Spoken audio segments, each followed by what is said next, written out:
Sugeng enjang para adiyuswa, sugeng pepanggihan malih wonten ing renungan padintenan adiyuswa ing dinten Sabtu Legi 18 Juli 2026.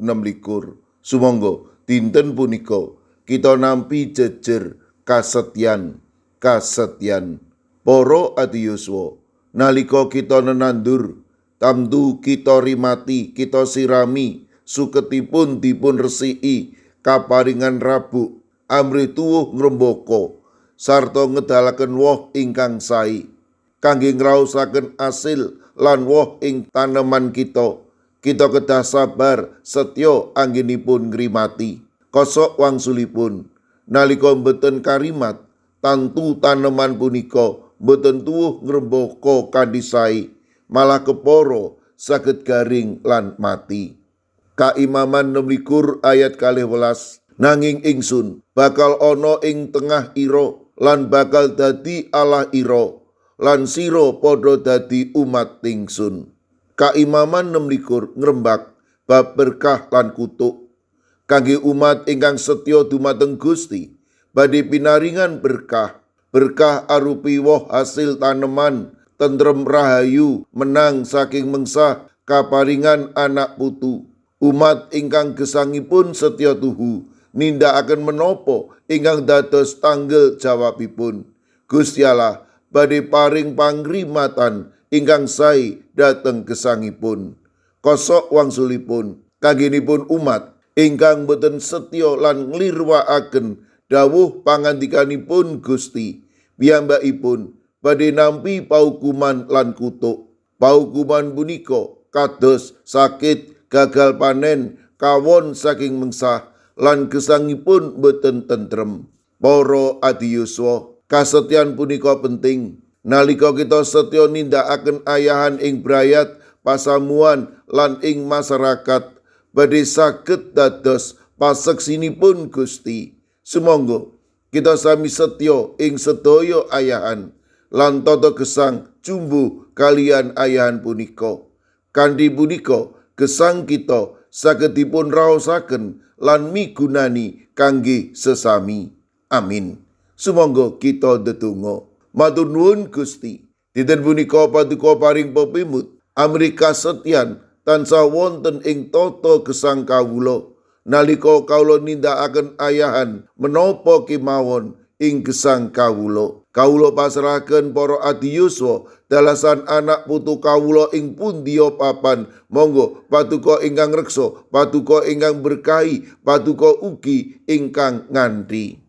Kawula pasrahaken Bapak Suparmin, wilayah gangsal GKJ Magelang, ingkang dasak mangke nembe nandhang sakit ing griya sakit. Monggo Gusti paduka ingkang makarya matemah Bapak Suparmin menika inggal nampi wetahing kesarasan peparing paduka. Mirunggan kalo pasrahaken Ibu Budi Agus Setyawati, warga GKJ Ketandan, ingkang dasak mangke nembe nandhang sakit. Monggo Gusti paduka ingkang makarya matemah operasi ingkang sampun katampi menika ndadosaken Ibu Budi Agus Setyawati menika inggal nampi wetahing kesarasan.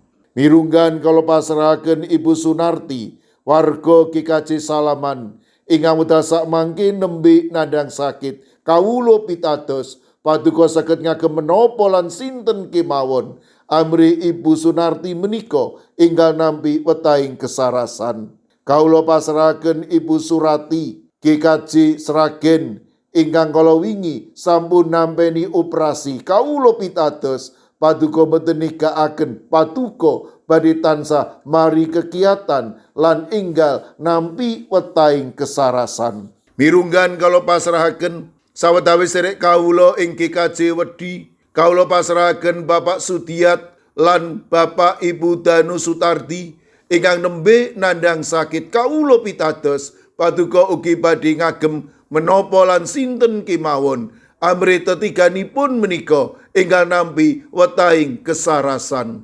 Mirunggan kala pasrahaken Ibu Agustono, wilayah gangsal ingkang dasak mangke nembe nandhang sakit kawula pitados menawi paduka ugi badhe ngreksa lan paring pitulung matemah pikantuk wetahing kesarasan boten kasupen kawula pasrahaken lare astama kusala wayah putipun Ibu Sukarjo ingkang dasak mangke nembe nandhang sakit.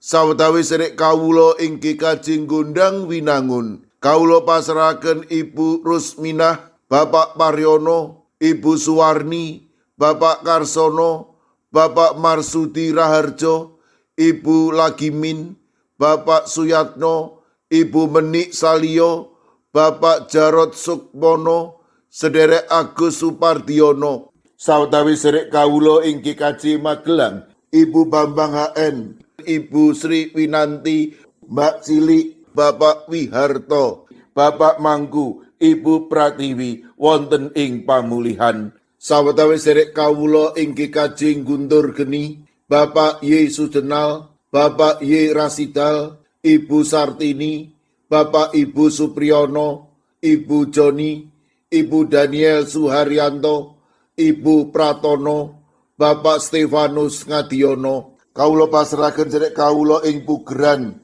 Bapak Minto Taruno, Bapak Sugiri. Kawula pasrahaken sedherek kawula inggih kajeng Telepok, Ibu Wirya Sumarto, Bapak Yutam, Bapak Karyadi. Sedherek kawula inggih ITC Trangkil Pati, Bapak Ibu Karyo, Bapak Ibu Toyo, Ibu Nani Cahyono. Mekaten ugi kawula pasrahaken Ibu Otniel Ngatius ing Wonosari, Bapak Yohanes Kuncoro ing GKJ Immanuel Solo, Bapak Wijongko ing GKJ Sedayu, ing GKJ Pamong Utomo Kalinegoro Magelang. Kawula pasrahaken Bapak Mardiono, Ibu Marsudi lan Ibu Sri Widarti. Kawula pasrahaken Bapak Yohanes Mudadi ing GKJ Tuban. Kawula pasrahaken sedherek kawula ing GKJ Wonosobo, Bapak Yusuf Sunaryo. Sedherek kawula inggih kajeng Gondang Winangun, Ibu Lasiem. Duh Gusti, kawula pasrahaken sinten kemawon ingkang wedhasak mangke nembe nandhang sakit lan ing pemulihan. Para adiyuswa ing pundiya papan, monggo paduka ingkang reksa, paduka ingkang mitulungi matemah sedayanipun menika paduka kiyataken lan paduka paringi bagas kesarasan ingkang wetah. Kawula pasrahaken sedaya pandonga pasambat kawula wonten ing asta paduka Gusti kawula Yesus Kristus. Amin. Sumangga para adiyuswa kita tutup pepanggihan kita renungan padintenan adiyuswa kanthi ngrepekaken kidung. Sumangga.